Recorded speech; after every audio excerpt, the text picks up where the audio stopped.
Well, the new government's parliamentary majority was never really in any doubt, but the debate on its political programme ended as it had begun, with a defiant speech from the Prime Minister Alexis Tsipras. The bailout programme, which Germany and others insist has to be extended, that's finished, he said. It's been decisively rejected by the Greek voters. Instead, he argued, what Greece needs now is a bit of time and space to recover.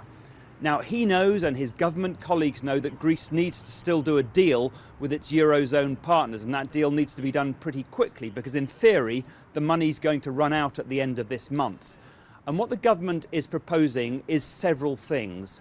One is that it will abide by some of the old agreements in the bailout, but several of them it wants to roll back. It wants to repeal austerity measures, which it says have done such damage to the Greek economy.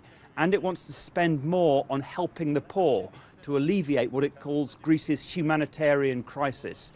And of course, finally, what it really wants to do is reduce some of Greece's huge debt burden. And one of its suggestions is that perhaps a significant chunk of that debt could be swapped for bonds, on which payments are only made once the Greek economy starts to grow significantly. The trouble with all of that is that's the Greek compromise deal, but most Eurozone officials say it's nowhere near enough. It would be rejected by a majority of Eurozone countries.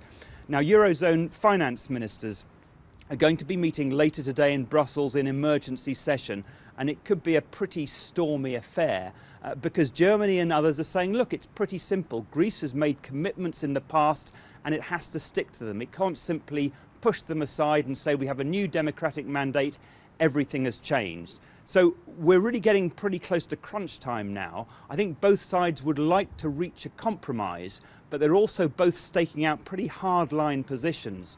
And I think what we heard from Mr. Tsipras in his speech in Parliament was that he is prepared to take his country right to the brink if necessary.